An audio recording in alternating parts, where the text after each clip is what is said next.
الحمدللہ رب العالمین، سب تعریف اللہ رب العالمین کے لیے جو عرش عظیم کا مالک ہے اور سارے جہانوں کا بادشاہ ہے۔ اللہ رب العالمین قرآن مجید میں ارشاد فرما رہے ہیں، یا نارو کونی بردا وسلاما علی ابراہیم۔ اللہ نے حکم دیا آگ کو کہ اے آگ سلامتی والی بن جا، ورنہ ہمیشہ کے لیے تجھے ختم کر دوں گا۔ اور آگ نے اللہ کے حکم کو مانتے ہوئے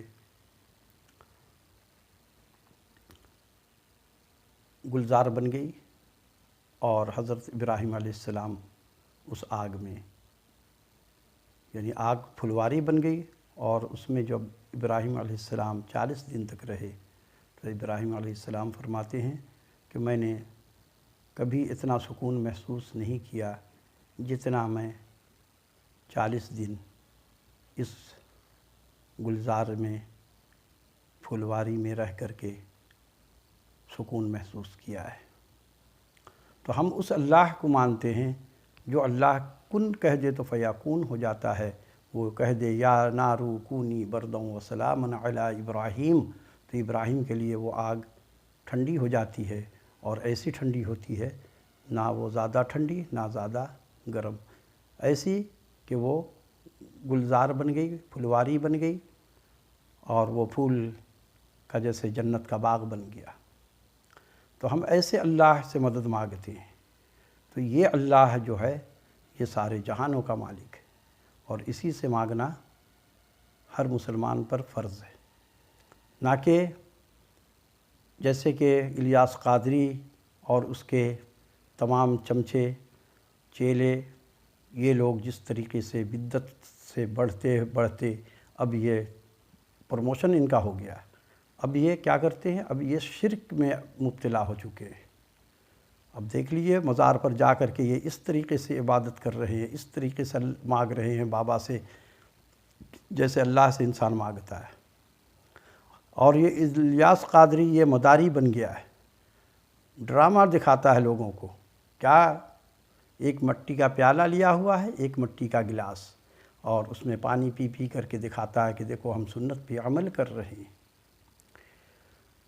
دراصل مٹی کا پیالہ اس دور میں ہر گھر میں ہوتا تھا، چاہے وہ مسلمان تھے چاہے مشرک تھے، کیونکہ سائنس کی ترقی اتنی نہیں تھی کہ ہر گھر میں اسٹیل کا برتن ہوتا، اسٹیل کا گلاس ہوتا، اور اگر تھا بھی کانسا اور پیتل کا تو وہ بہت زیادہ مہنگا تھا، تو جو لوگ افورڈ نہیں کر سکتے تھے، غریب تھے، مزدور تھے، ان کے گھر میں مٹی کا ہی برتن استعمال ہوتا تھا۔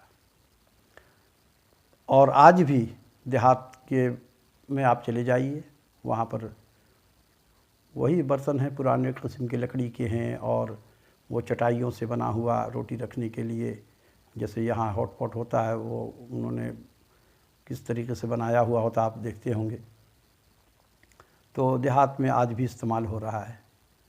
تو اس زمانے میں لوگ مٹی کے برتن میں کو ہی استعمال کرتے تھے، اور یہ اس کو بیان کرتا ہے کہ نبی صلی اللہ علیہ وسلم اس میں پیتے تھے، اس لیے میں پیتا ہوں، سنت ہے۔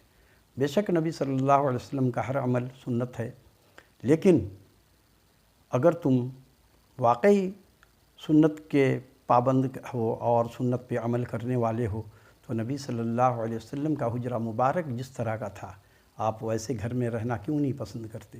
تم نے تو اپنے لیے محل بنایا ہوا ہے، ایئر کنڈیشن بھی ہے، اور جہاں پہ بیٹھتے ہو وہاں پہ بھی بہت کچھ ہے۔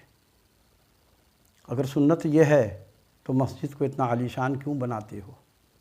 مسجد میں تم کروڑوں روپیہ خرچ کر دیتے ہو، اب تو اے سی بھی لگنے لگا ہے مسجد میں۔ نبی صلی اللہ علیہ وسلم نے تو، آپ کو سب کو پتہ ہے، بتانے کی ضرورت ہی نہیں ہے مسجد نبوی کیسی تھی، اور وہاں پر کس طریقے سے صحابہ کرام نماز پڑھتے تھے، کوئی پنکھا نہیں تھا، کوئی بجلی نہیں تھی۔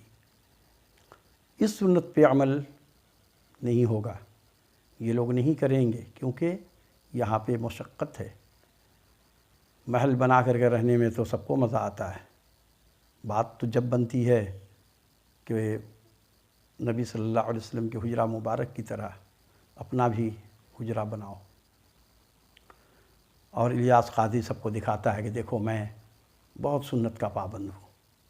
یہ لوگ بیوقوف بنتے ہیں اور ہاتھ پاؤں چومنا شروع کر دیتے ہیں، بلکہ چوم رہے ہیں۔ تو یہ دین میں یہ لوگ تبدیلی کرنے والے ہیں، اور جو شخص دین میں تبدیلی کرے گا اس کا ٹھکانہ پھر جہنم ہے۔ اما عائشہ رضی اللہ عنہ نبی صلی اللہ علیہ وسلم سے پوچھتی ہیں کہ آپ اپنی امت کو میدان حشر میں کیسے پہچانیں گے؟ تو نبی صلی اللہ علیہ وسلم نے فرمایا کہ جس طرح سے ہزاروں لاکھوں گھوڑے ہوں سفید رنگ کے، اور ایک گھوڑا کے ماتھے پہ کالا چاند کا نشان بنا ہوا ہو، تو لاکھوں گھوڑے کے اندر میں اس گھوڑے کو پہچاننا بہت آسان ہوگا۔